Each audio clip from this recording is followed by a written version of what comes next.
Our next presenter is Tom Scheidel. He is an award-winning film and video producer.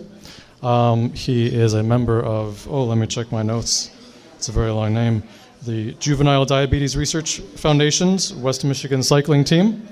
And he's going to talk about riding for the cure. So let's give him a round of applause.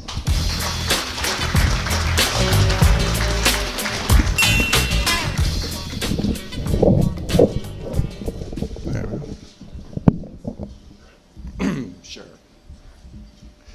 Good evening. A Century Ride is riding 100 miles in a single day on your bicycle.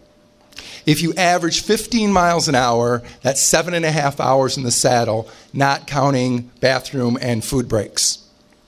Now, it takes a lot of training to get ready to successfully complete a Century Ride. Why would someone who's basically a recreational cyclist in their late 40s decide to take up long-distance cycling? This guy right here. This is our son Jake when he was 6 years old. That was the year he was diagnosed with type 1 diabetes. A person with type 1 has to take daily insulin injections just to stay alive. Long term, they run the risk of complications that can lead to blindness, amputation, and even death. This is Jake today. He's 22 now. He lives in Chicago, but he still has diabetes. So, 10 years ago, my wife and I decided that we were going to ride in the Juvenile Diabetes Research Foundation's Ride for a Cure. We actually thought that we could ride 100 miles on those bicycles and in those clothes. So, in 2005, the West Michigan Ride team got started.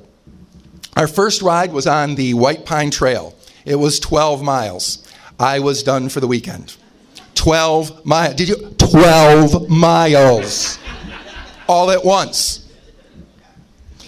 6 months later, I was riding my first Century in Death Valley, California. Death Valley is an interesting place. It's stark and really strangely beautiful. But once you get outside of the oasis where the hotel is, there's nothing green. It's all this, brown and crimson and white.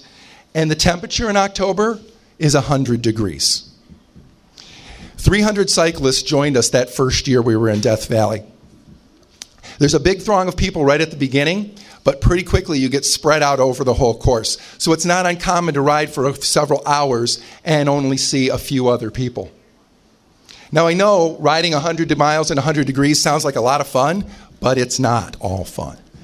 This is not Mars. This is what the finish line looked like in 2007. We fought a 20-mile-an-hour headwind for the last 40 miles, and in the last 10 miles, a sandstorm blew in with gusts up to 40 miles an hour. Now, to get ready for this kind of punishment, this kind of ride, we do a lot of training. We have our team. We go out every couple of weeks on a team training ride that will be anywhere from 20 to 30 miles at the beginning of the year to by the end of the season, we're doing 60 or 80 miles on a training ride. We also go out individually during the week on shorter rides. To participate in the JDRF ride, an individual rider has to raise between $2,000 and $4,000. We have lots of ways to do that. We write letters to all of our friends. People hold music festivals and golf outings and all kinds of things like that. We even run a concession stand at Van Andel Arena. So when our younger son, Ian, he's the hairy guy over on the right side, when he decided to join our team in 2010, our family donation went up to $12,000. My script says, insert shameless plug here. So here it is. Jake's Music Festival is our big family fundraiser. This will be our 10th year coming up. It's going to be April 12th at the Wealthy Theater. It's going to be a great show. We also have a silent auction, and we have Michigan beer on tap in the concession stand. We'd like to thank our main sponsors, Perrin Brewing Company and Frames Unlimited. Now back to our regularly scheduled program. Thank you. As part of the JDRF ride program, we've also been able to ride in some other areas besides Death Valley. One year we rode all the way around Lake Tahoe. We've ridden in Vermont. We've ridden on the Natchez Trace down in Tennessee. But the iconic JDRF ride, it's the first ride they did, and that's out in Death Valley, California. It's truly glorious to be there. I mean, when you've put 1,000 miles or more underneath the wheels of your bicycle in training, getting there and doing the ride, it's almost like a reward. Almost. And we get to do it with some really great people. People on our team, some have type 1 diabetes themselves, some have children with type 1, some don't have any family connection at all, but we're all there for one reason, and that's to help find a cure for type 1 diabetes. And these people right here, this West Michigan team, since 2005, we've raised $1.5 million for diabetes research. Thank you. Here's the starting line. It's incredible to be there. The sun hasn't come up yet. There's several hundred people around you. We're all there with one common goal. We clip in and head out. The high point of the Death Valley ride is literally climbing to the top of Jubilee Pass. You start at 280 feet below sea level and climb to 1,293 feet above. That 6 miles takes about an hour. An hour to go up and 10 minutes to come down.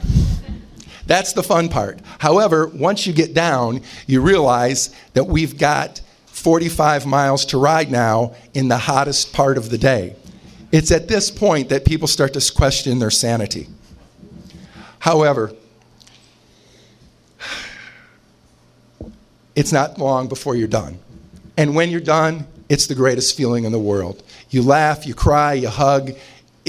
You've done something that most people will never do, and you've done it for a very worthy cause. And you've done it with people that are willing to go beyond themselves to do something really important.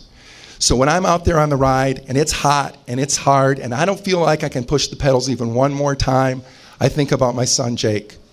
Because tomorrow I'll be off the bike. I won't have to ride. But tomorrow he'll still have diabetes. He'll still have to deal with it every day for the rest of his life until we find a cure. So when I think I can't ride anymore, I think of him, and I know that I'll do whatever I can to finish this ride. Thank you.